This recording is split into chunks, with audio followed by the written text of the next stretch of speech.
ladies and gentlemen, boys and girls, opposite the White Horse Hotel, Boar Lane, by permission of the Worshipful Mayor of Leeds, Pablo Fanque, Circus Royal, will open the most neat and commodious, the best arranged and handsomest circus ever erected in this town for gymnastic and equestrian performances. Come and see one of the largest companies of equestrians in the land, composed of all nations, Europe, Asia, Africa, America. Roll up, roll up, roll up, ladies and gentlemen, for the greatest show on earth.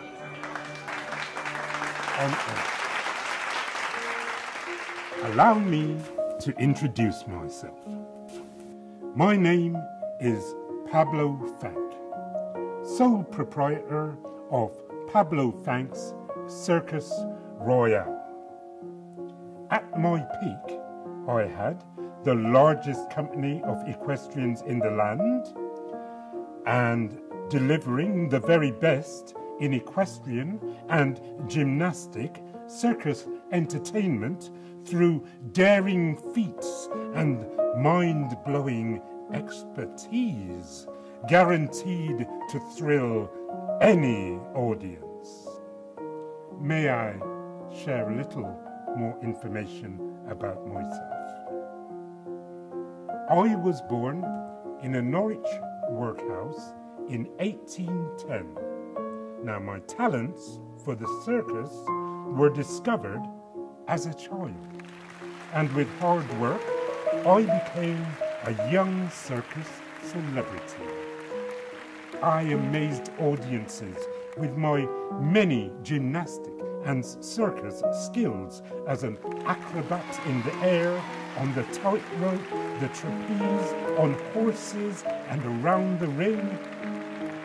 Living in Manchester, I kept the stables for my stud of horses in Wigan. Started my very own circus right here in Yorkshire in 1841 and rose to become one of the most popular circus personalities in Britain. I was, in fact, a particular favourite of Queen Victoria. My favourite horse, Beda, in fact, came from Her Majesty's stables and became one of the most well-trained horses in the country under my training, and I was regarded as one of the best trainers in the land too. Now, equestrian critics in London, they don't pay compliments to very many, but they wrote that I was one of the best trainers in the land and that my horse has never been equaled in training, let alone surpassed. And that's high praise indeed. It's just something that had to be seen to be believed. Oh, what a horse. Beda not only danced in time to the music, but as many will testify, she also added emotion, expression, feeling, if I might dare say. I know it sounds out of this world, but as I said, had to be seen to be believed. Oh, it was an amazing sight that thrilled audiences for many a year. Now, my circus was still going after 30 years. Now, at the time of this recording in 2021, I'm a bit of a time traveler, as you can see. Now, this is the 150th anniversary of my passing in 1871. The Leeds public lined the streets for the funeral from the train station where I arrived from Salford all the way to Woodhouse Cemetery. 10 10,000 people, the newspapers reported.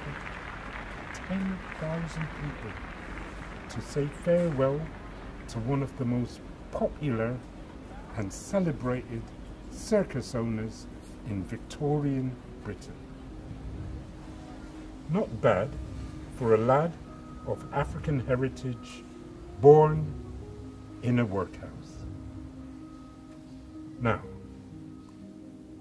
more and more people, it seems, are bringing my story to life.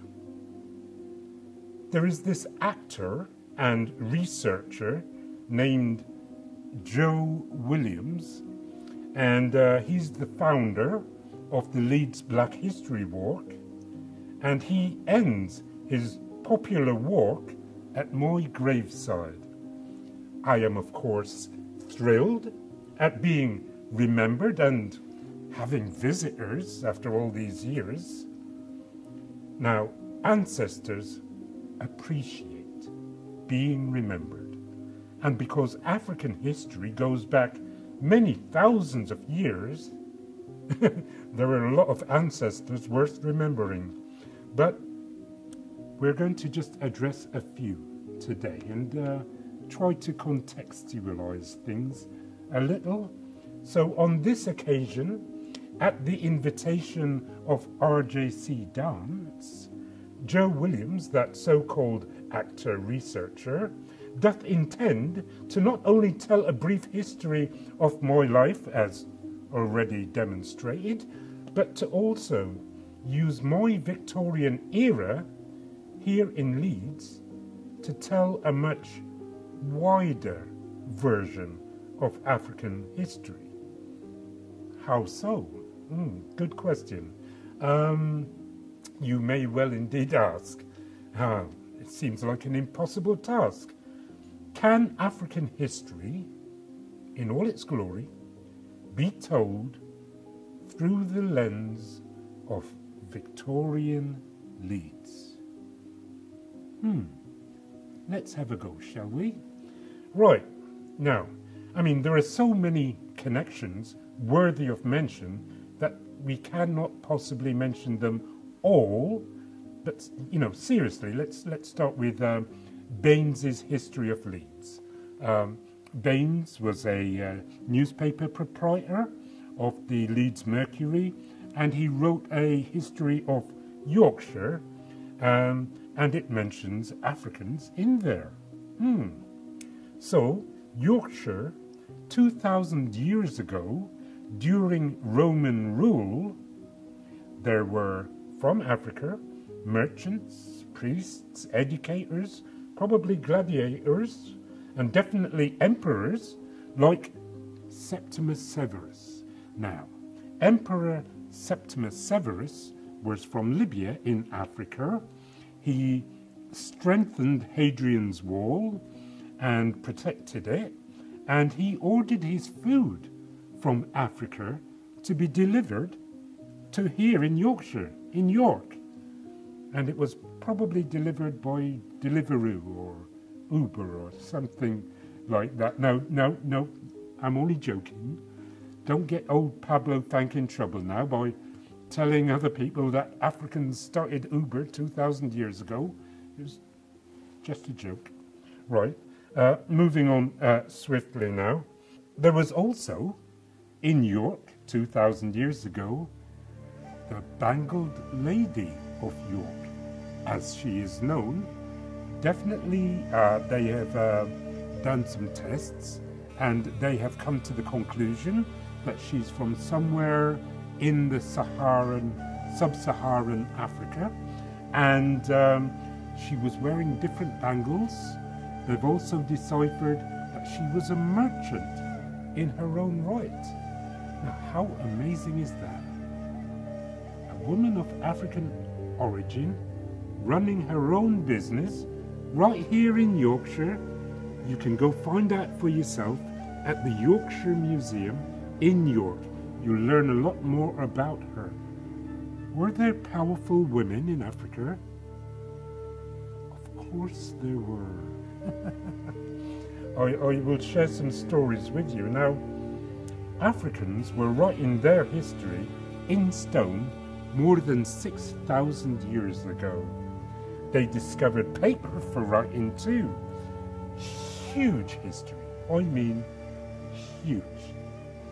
But I'm going to provide a sample of how this all connects to Leeds. Now, I'm going to use 3 or 4, let's say 4 main buildings.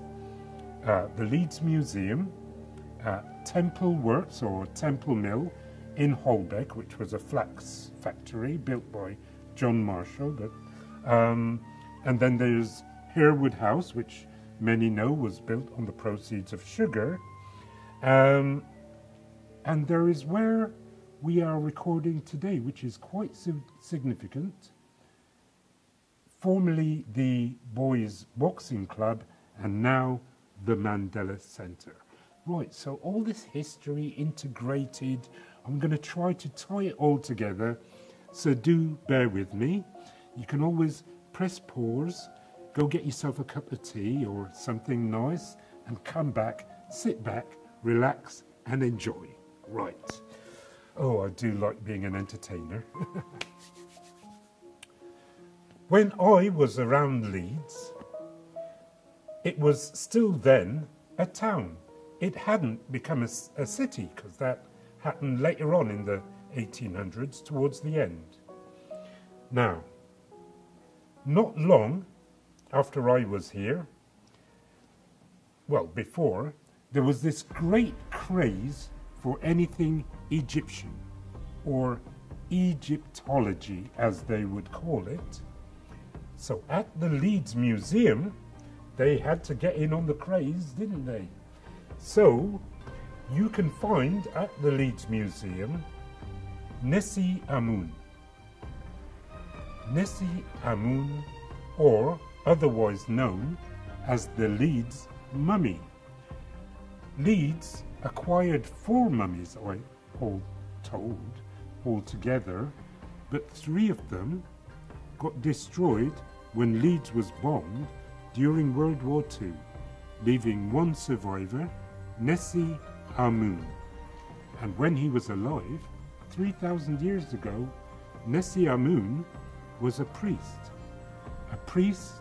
of a faith system called Mahat, M-A''A', Ma'at. Remember that, because it's one of the most influential faith systems in the world that you've never heard of.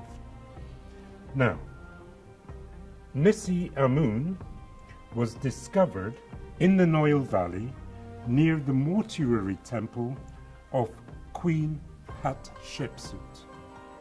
Queen Hatshepsut. You remember we said, were there powerful rulers in Africa?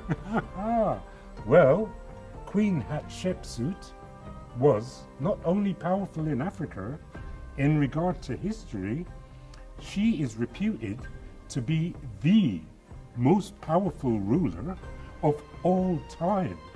And we judge that by how she expanded the empire in Egypt, or Kemet, as it was known before the Greeks arrived.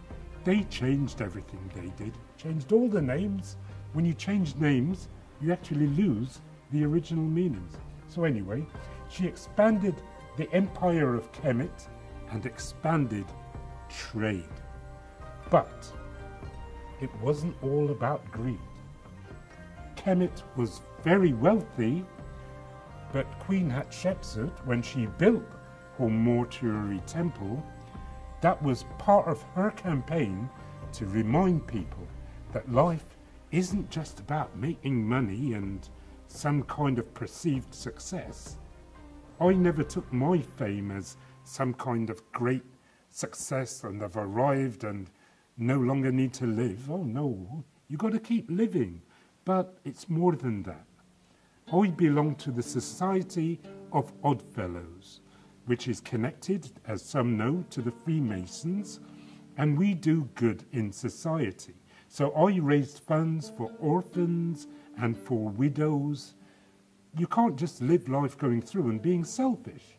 So Queen Hatshepsut built temples to remind people that we're spiritually connected to each other, to animals, to plants, to the environment, to plants and to the universe, to the stars. Everything is interconnected. Mahat was a wonderful faith system, and Nessie Amun was a priest in such a temple. Now, let's get this straight here now. Queen Hatshepsut was from the 18th dynasty, which is one of the richest and wisest dynasties of all time. And Nessie Amun was from the 19th dynasty. Now, Queen Hatshepsut loved to burn incense in her temples, and Nessie Amun was an incense burner. So I reckon the two of them, although they're from different dynasties, would have got on very well together. Very well indeed. Now, as I mentioned, Mahat is one of the most influential spiritual belief systems in the world. Thousands of years old, not talked about because it didn't originate in Europe, who wrote the history books. And more specifically, because it was developed and successfully passed down to us by Africans over several generations from the Nile Valley in Africa. There were Nile Valley priests here in Yorkshire with the Romans. Now, we know this because they've discovered mummified beings in York, and all told, they've also discovered 2 mummified Egyptians in Barnsley. Yes, I know. What have we missed? Barnsley at one time was the height of civilization, and we missed it. Who knows? Maybe it'll come back. But what I'm trying to say here is that African spirituality is not strange to Britain. It influenced the Society of Oddfellows that I was involved in, and Freemasons, but also other religions. You know, you're going to have to do that research yourself, but it's quite strange to believe and compute that African spirituality thrived here in Yorkshire 2,000 years ago. But the Romans, their adoration for your nature-loving Nile Valley peoples did not extend to your nature-loving Druids. Sadly, your indigenous Druids here in Britain were persecuted by the Romans, even though I believe they had a very similar belief system to the people of the Nile Valley. Now, you see, the thing is, let's be straight. There's more that connects us as human beings than divides us. But there's more money to be made in division. That's where the problem is. It's all about the profit. Now, as we speak today, they don't mention any of that Mahat history in the museum because it still needs to, well, you know, what we call decolonize. That's right. Institutions that have been built and influenced by colonialism, including heritage industries, education, universities, etc., they need to thoroughly decolonize themselves in order to rehumanize Africans who were dehumanized during colonialism and slavery, etc. Now, in order to build and strengthen Britain's colonial empire, people across the world, not just Africans, were dehumanized. But surely we're bigger and better than that now, so we can return people's humanity back to the narrative of the society we currently live in. And I must say that I had very good circus colleagues who were also involved with the order of the Freemasons, and they had a very positive influence on my life. They knew all about the degradation when they saw this little black boy with all his skills, but they trained me up so that I would have a profession to last a lifetime. And so when I performed here with William Batty's circus on Bond Street in 1838, now this was a magical time. You know, we were doing a show which commemorated the coronation of Her Majesty Queen Victoria. 1838 was also, you know, that was back before 1838, you know, we got there later. But 1838 was very significant because that was when slavery in the West Indies was finally abolished. Thanks to all those freedom fighters over many centuries directly on the plantations who fought against slavery. And here in Yorkshire, William Wilberforce passed a law in Parliament which then made all that hard work and fighting and sacrifice, blood, sweat and tears worthwhile. Freedom was achieved.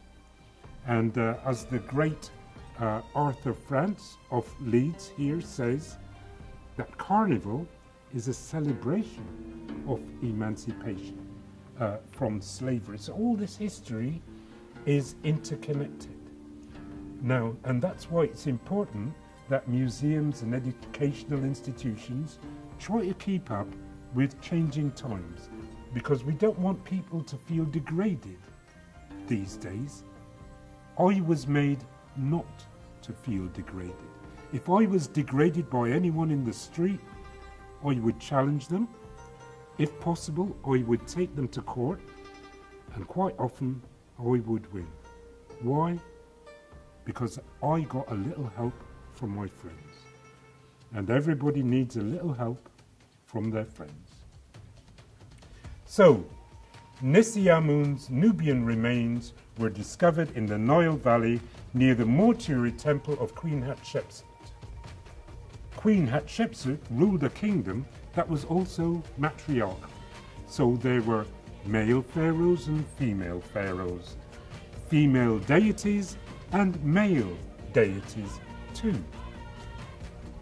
The women in Africa, particularly in Nubia and Ethiopia, were so powerful, even the Greeks and the Romans had to sign treaties with them because they couldn't conquer them like they conquered Britain. These were powerful women, powerful rulers in a powerful society. Hence the Bangled Lady of York, people would assume she was a slave because of colonialism mentality. Whereas if you decolonize and look at Africa's real history, you'll see she was already empowered before she became a part of the Roman Empire. The Nile Valley was also like a bread basket, a grain basket, you might say, for the Roman Empire. And Romans were involved in Africa before they came to Britain. So it should be no surprise that Africans were a part of the Roman Britain. Now, three of the main deities of Mahat are Isis, Horus, and Osiris. Now, that's their Greek names. Their Kemetic names, you remember I said Kemet was the name of Egypt before the Greeks arrived and changed the name. The Kemetic names of these three deities are Osar, Oset, and Heru. Now, Heru, it is reputed, is where we get the Greek word hero. And possibly here is why. Now, Heru came from a planet that was destroyed.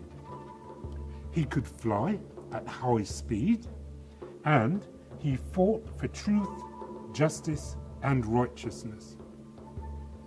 Does that sound familiar? Does that sound like somebody you've heard of? No, not me. Don't be silly. What you people called Superman, you know, your comic book hero, so comic book writers get their inspiration from ancient mythology, but sadly, Africa's contribution to the world's mythology is ignored, is invisible. Time to bring it back and give credit where credit is due. So, for example, the Sphinx is also not a sphinx. That's a Greek word. Pyramid is a Greek word. It means layers of pancakes. Who would call it that? Obelisk is a Greek word. When you change the words, you change the meaning. And if you colonize somewhere like the Greeks did for 300 years, only 300 years, but enough time to have an impact whereby sadly the majority of the people forgot the original names that had been passed on from generation to generation for thousands of years. So for the past 2,000 years, Africans have been disconnected from a very rich history, and certain people have taken advantage of that and painted a totally false picture and literally economically put people into positions of degradation in order to justify their warped philosophy. So Africa does not get credit for its immense contribution to world mythology, let alone contribution to physics, astronomy, and our understanding today of our universe. Because of European ambitions and their reliance on African resources, mainly human and mineral, Europeans excluded African achievements from their colonial documentation of world civilization. So, for example, the 25th dynasty of Egypt were all Nubian. They were all black pharaohs. 2 of them are mentioned in the Bible, just like the Queen of Sheba. She's of Ethiopia. She's also mentioned in the Bible. Yet the 25th dynasty, they escaped the encyclopedias and the history books. It is time, ladies and gentlemen, boys and girls, to write Africa positively back into history. And that's not a job for someone else. It's a job for all of us to be involved with. Temple Mill, here in Leeds, is modelled on a Nile Valley temple dedicated to Heru, or Horus, and his winged disc image is prominent above the doorway. So industrialists not only thrived on African labour and minerals, but also African spiritual beliefs and philosophy, whether they wanted to admit it or not. Africa has made great contributions to humanity. So, for example, in the Nile Valley, they had ancient temples. By the time that Greeks arrived, these temples were already ancient, and they had big columns and pillars. And yet we associate columns and pillars with the Romans and Greeks because that's the way the Europeans wrote it down in the history books. But these columns and pillars existed for thousands of years before the Greeks and Romans. So we need to give credit, as I said, where credit is due, and we need to return Africa's contributions to humanity, to the books, and to the academic courses, etc. So narratives of degradation are all that survive, but this must change. Now, it's very interesting history. Now, you may think that the Normans, they've got nothing to do with all this. That was like 1,000 years ago, the Normans conquered Britain in 1066. But before they came to Britain, they were in France. Before they were in France, they were in fact Vikings. And they converted to Christianity and helped Europe to chase out the Moors, and they learned a lot. They learned about African wisdom, and they certainly learned about African wealth, they needed their own land to administrate the new wealth they would be acquiring, they chose Britain. The first thing they did was have an inventory check to make sure they had the resources to achieve their goals, then started the Crusades. And it is said that sugar arrived in Britain by those who had participated in the Crusades, and sugar changed Europe.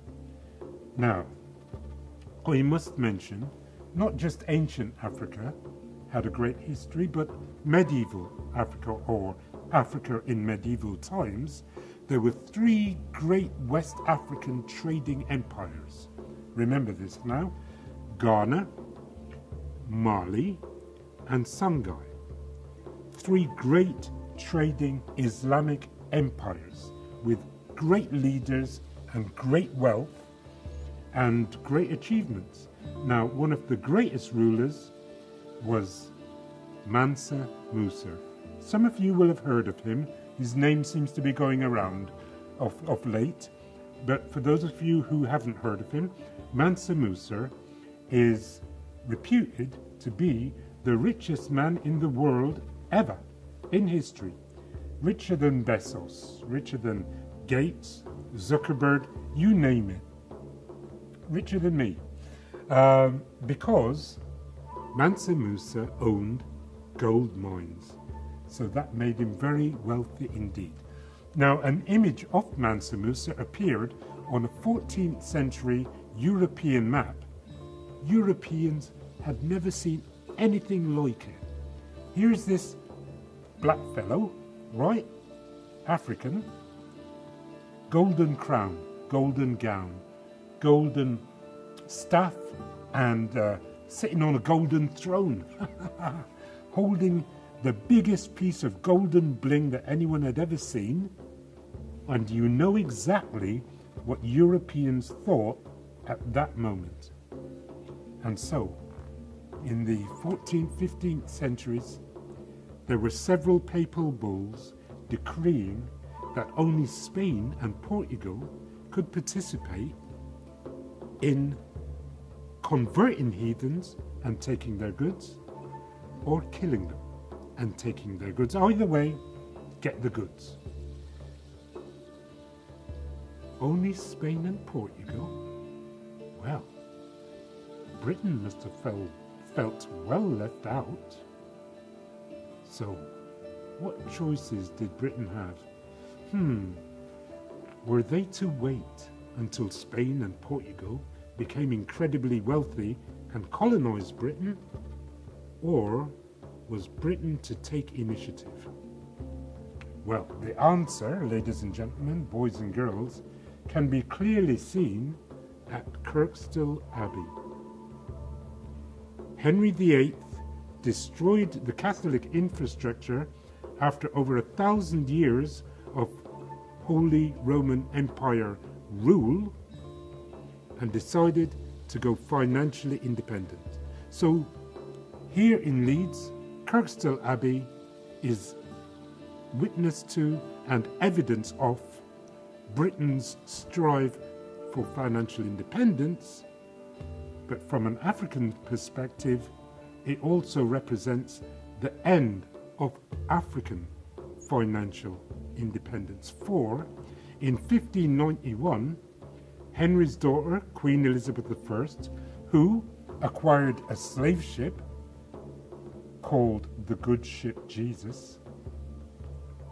I lie not, you can Google it,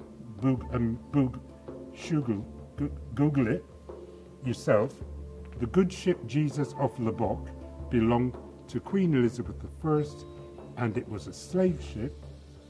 And in 1591, she contributed gunpowder and cannons and many other elements of war, including mercenaries, to Morocco, who invaded the Songhai Empire in 1591 at the Battle of Tondibi, Britain's most fortunate war. Well, it's Britain's most wealth-making war that you've never heard of. yet another thing. And because then Britain got access to West Africa's Gold Coast and Mansa Musa's gold. He wasn't around at the time. I'm sure he'd be glad. But another thing I should mention about Mansa Musa, it wasn't just about the money. He was a founder and contributor to a university in Timbuktu. It was a mosque that held up to 25,000 students, long before British universities or any university in Europe. I know it sounds hard to believe, sounds that I'm making it up, but they were busy translating into Arabic from the Roman and Greek classical texts. So they had quite a library, but there was also, scientists and observers of nature in the Middle East, as well as Africa itself, from ancient Kemet, the wisdom and knowledge, what maybe survived from Alexander's great library. All this knowledge was there in this one amazing town of Timbuktu. But because Africa's history is degraded, we don't get to hear about such things. And so you'll find Latin quarters in Europe where they were busy translating the Arabic text back into Latin, and thereby you get the Renaissance and our modern world today. So I think Africa deserves credit and should get credit where it's due. Now, after the Battle of Tondibi, obviously Portuguese and the Spanish were already enslaving, but now France, Britain, Belgium and others, and Holland, they all got involved too. And Africans had a pretty bad time with it, but it must be stated that they resisted slavery at every opportunity. Queen Nzinga of the Congo, she created treaties with the Portuguese who arrived in the mid-1400s. When they broke those treaties, she went to war against the Portuguese and fought from the front. She wasn't just a backroom organizer. She got right in the thick of it and fought for over 20 years against the Portuguese and them mistreating Africans. And then, of course, we all know the Belgians, their colonial time in the Congo. If you don't know about it, it's worth researching. And sadly, the Congo has had no time whatsoever to recover. Today, there are children working in mineral mines for your mobile phones and batteries and things like that. They're digging for minerals when they should be in school.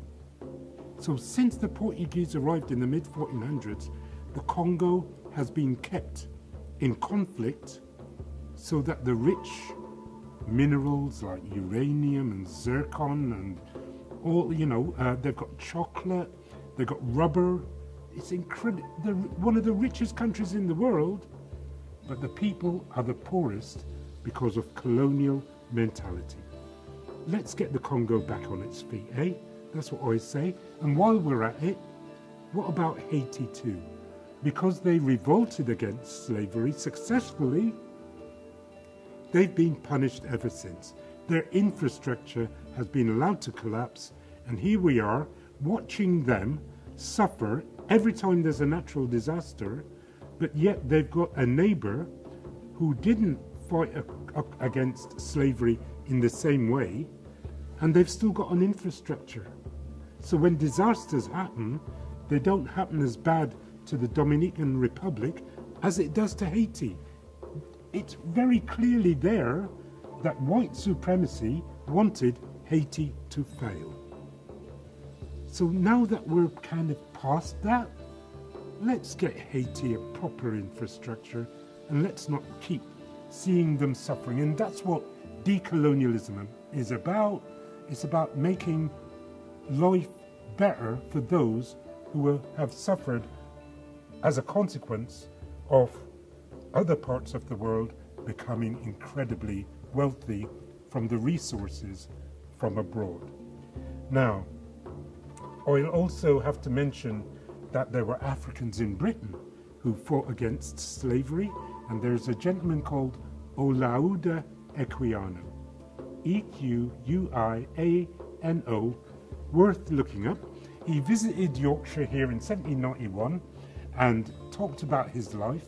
He wrote a letter to the Leeds Mercury, run by the Baines family, as I mentioned, and Equiano was thanking the good people of Yorkshire for their help in the fight against slavery. And he was an incredible figure, kidnapped aged 10, bought his freedom aged 21 very cleverly, using his head, and took advantage of an opportunity that millions never had. He arrived in, well, he became an explorer.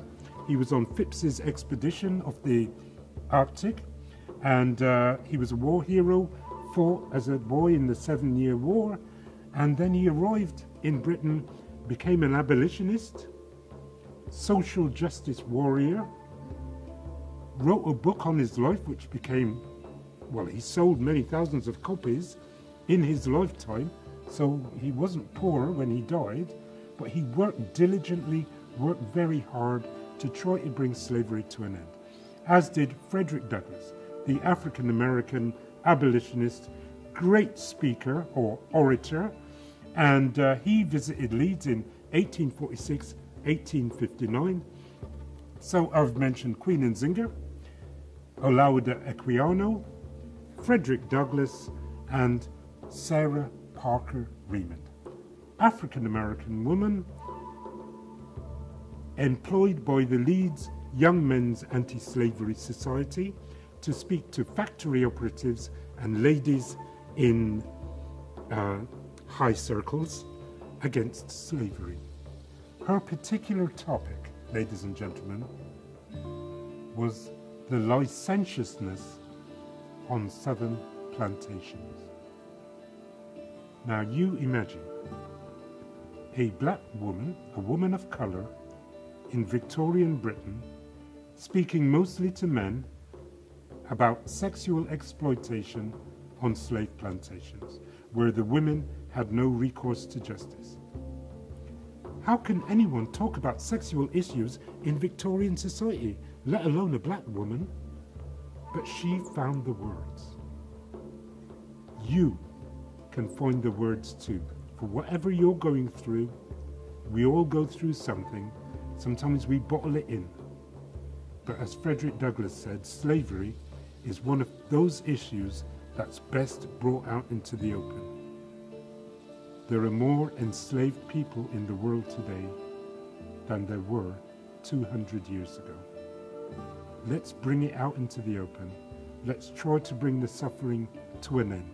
That's what Nzinga, Equiano, Frederick Douglass, and Sarah Parker Remond all fought for all that time ago, whilst I was merely entertaining people with my talent, my skills and spectacle.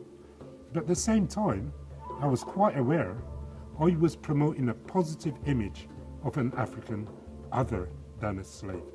And I'm very glad that other people have taken up on that and realized that there are positivity in the lives of those who have come before. So ladies and gentlemen, I'd like to close now, but I'd also like to mention Africans in Yorkshire who were not connected to slavery, like Prince Alamayu, who came to Britain and was a student whose favourite tutor was at what is now the University of Leeds, but what was then the Yorkshire College of Textiles. Aged 18, in 1879, he visited his favourite tutor, and sadly, the industrial air must have got to his sensitive chest, because he grew high in the mountains of Ethiopia with pure, clean air, and he contracted pleurosis on the chest and sadly died. Queen Victoria sent for a train to take his remains to Windsor Castle, where he remains the only non-European royal to be buried in the catacombs of Windsor Castle, where Prince Philip was recently interned. And there's Ira Aldridge, the great African-American Shakespearean tragedian actor, who took Shakespeare to parts of Europe where they'd never seen a black man, never heard of Shakespeare, didn't understand English, but they understood his performances. And he was awarded medals in Germany. He was the highest paid actor in Russia in his time, and he died in Poland, helping the university at Łódź to develop their English department.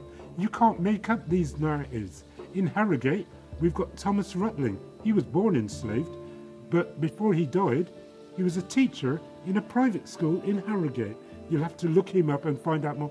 We've got wonderful stories, not all sad and depressing.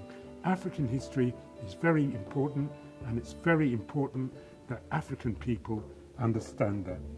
And as I mentioned, the final building I'd like to mention is the Mandela Center here itself, because on the back of all that degradation and on the back of the death, sadly, of the Nigerian migrant David Oluwole in 1969, young black men here in Chapeltown and other places in Britain were fighting for their lives against police corruption, who wanted to keep them degraded because that was the culture that colonial empire and mentality had left behind. And there were uprisings in the 1970s where people were saying, you're not going to do to us what you did to David Oluwole. We're standing up for our rights, we're standing up for our humanity. And so the boxing club that the Mandela Center used to be became a focal point and a center where young people could come and be off the streets, stay away from trouble, as it were, and have other routes to success that was being generated and created for them. But it wasn't just local activists. We had national figures like Dorcas Howe, Gus John, Linton Kwesi Johnson, and the female dub poet Jean Binta Breeze come to Leeds and help activism. And we just recently lost Jean Binta Breeze, God rest her soul. And they all stayed with local activist Annette Francis, who used to do reading classes for children who were being excluded from school or their intelligence was downgraded.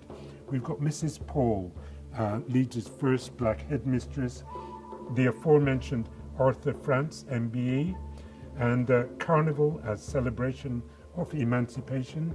And we must pay tribute to all our ancestors. And we've got creative activists such as Khadija Ibrahim, who created Leeds Young Authors, where many of those participants, young participants, went on to university, you know, and also the someone who's recently received an MBE, that's David Hamilton, the founder of Phoenix Dance Theatre, now in its 40th year. And so African and Caribbean peoples have contributed to Leeds, to Yorkshire. We will continue doing so, and it's a reciprocal relationship. We shall be as positive as possible, and we'd like to receive a lot of positivity as possible, and we all work together to try to heal this planet of ours. If we're fighting with each other, then we ain't got a chance to fight the environmental issues that we've got on our hands at the moment. I hope you all agree with me. It's been great speaking with you. I think I've gone on a bit longer than what I'm supposed to, but it's such a fascinating topic, so little spoke about, and I look forward to future generations engaging with a positive version of African history, and that we can all celebrate our shared humanity together. Ladies and gentlemen, boys and girls, I thank you very much.